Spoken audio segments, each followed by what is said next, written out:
Bonjour, je suis fort heureux de te retrouver, car Dieu nous a fait grâce encore en nous accordant la vie. Nous lirons aujourd'hui dans le livre de Jean, chapitre 1er, versets 1 à 5. Mais juste avant, je t'invite à prier. Notre Seigneur et notre Dieu, nous voici tes enfants encore devant toi, avec le désir de mieux te connaître et d'avancer. Merci pour ta parole. Merci pour l'instruction que nous recevons du Saint-Esprit, de nous aider à appliquer chaque jour la parole dans nos vies. Fais-nous du bien, nous t'en prions, au nom de Jésus et pour ta gloire éternelle. Amen. Lisons dans le livre de Jean, chapitre 1er, versets 1 à 5. Au commencement était la parole, et la parole était avec Dieu, et la parole était Dieu. Elle était au commencement avec Dieu. Toutes choses ont été faites par elle, et rien de ce qui a été fait n'a été fait sans elle. En elle était la vie, et la vie était la lumière des hommes. La lumière luit dans les ténèbres, et les ténèbres ne l'ont point reçue.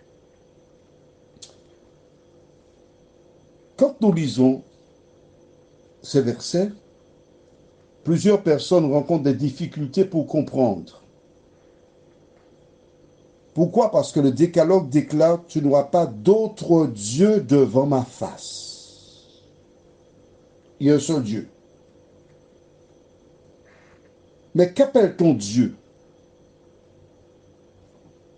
En regardant ici, au début, au commencement était la parole.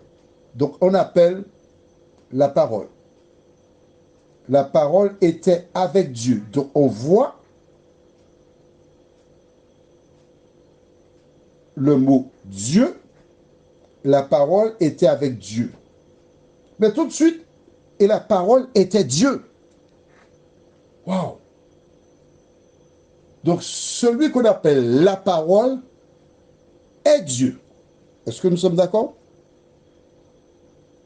Alors Jean dit était Dieu, mais puisque Dieu ne meurt pas, je suis tenté de dire est Dieu. Elle était au commencement avec Dieu. Toutes choses ont été faites par elle. Et rien de ce qui a été fait n'a été fait sans elle. Certaines personnes veulent voir dans cette déclaration, la parole, c'est simplement ce que Dieu a dit. Exemple, Dieu a dit que la terre soit, la terre fut. Donc c'est la parole qui a fait. La parole. Mais c'est Dieu qui a parlé. Donc la parole, c'est ce qui sort de Dieu. C'est ce que les gens déclarent. D'accord?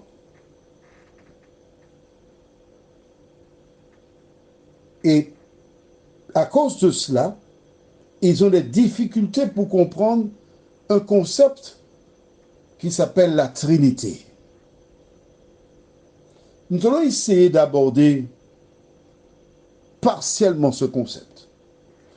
En nous basant sur ce que nous venons de lire ici, au commencement était la parole, et la parole était avec Dieu, et la parole était Dieu, elle était au commencement avec Dieu. Comment les choses se sont déroulées? Je t'invite à aller avec moi dans le livre de Genèse, au début de la Bible. Genèse, chapitre 1er. Tu as trouvé? Verset 26. Dieu dit, faisons l'homme à notre image, selon notre ressemblance, et qu'il domine sur les poissons de la mer, sur les oiseaux du ciel, sur le bétail, sur toute la terre et sur tous les reptiles qui rampent sur la terre. D'accord? Faisons l'homme à notre image. Ou encore, allons faire. Si je dis à quelqu'un, allons faire, c'est que elle et moi, la personne, on va faire quelque chose. Allons faire l'agriculture. Tous les deux, on va faire de l'agriculture.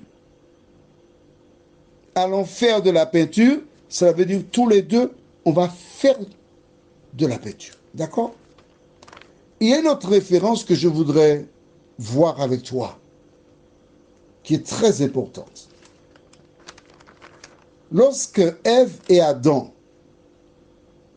mangeaient du fruit, on va maintenant dans le livre de Genèse, chapitre 3.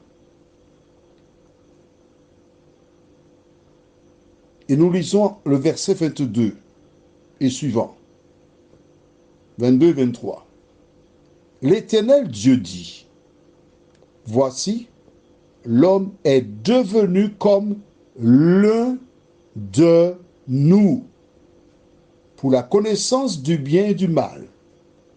Empêchons-le maintenant d'avancer sa main, de prendre de l'arbre de vie, d'en manger et de vivre éternellement. Ok? J'ai voulu simplement te montrer, dans ces deux références bibliques, faisons l'homme à notre image et empêchons-le maintenant d'avancer la main. Qu'il est question de pluriel. L'homme a-t-il été créé à l'image de Dieu? Partiellement. Pourquoi? Dieu est esprit. On verra ça très prochainement. Il n'a pas de corps. Mais la ressemblance qui existe entre l'homme et Dieu, c'est que Dieu règne sur l'univers. Dieu a créé l'homme et la femme pour qu'ils règnent sur la terre, pour qu'ils dominent les poissons, les animaux, etc. Voilà pourquoi l'homme a été créé.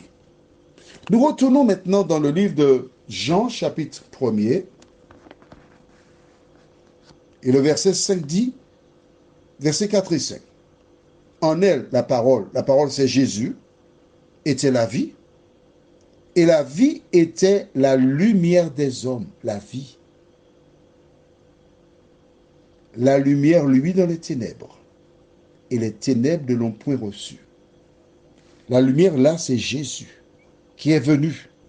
Les hommes ont entendu, ils ont vu, mais ils ont refusé d'accepter Jésus dans leur vie. Ils le combattaient. Ils cherchaient toujours des sujets pour le mettre hors jeu, discréditer, détruire. Aujourd'hui encore, l'ennemi utilise un grand nombre d'individus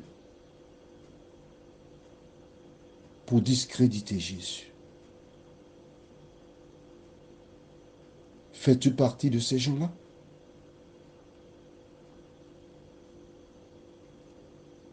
Alors, Dieu, qui est-il vraiment? Nous avancerons demain en voyant quelque chose d'autre de très important. Mais en attendant, je t'invite à prier avec moi. Notre Seigneur, notre Dieu, nous venons vers toi encore parce que nous sommes convaincus qu'en toi nous avons la vie éternelle. Merci Seigneur de continuer de nous parler et de nous diriger. Seigneur, continue d'ouvrir notre cerveau afin que nous comprenions ta parole. Merci de nous vivifier. Nous t'en prions au nom de Jésus pour ta gloire éternelle. Amen. Je te souhaite une excellente journée sous le regard de Dieu et t'invite à accepter la parole de faire comme Simon-Pierre qui dit à Jésus, Seigneur, sur ta parole, à demain, si Dieu nous prête vie. Et n'aie pas peur.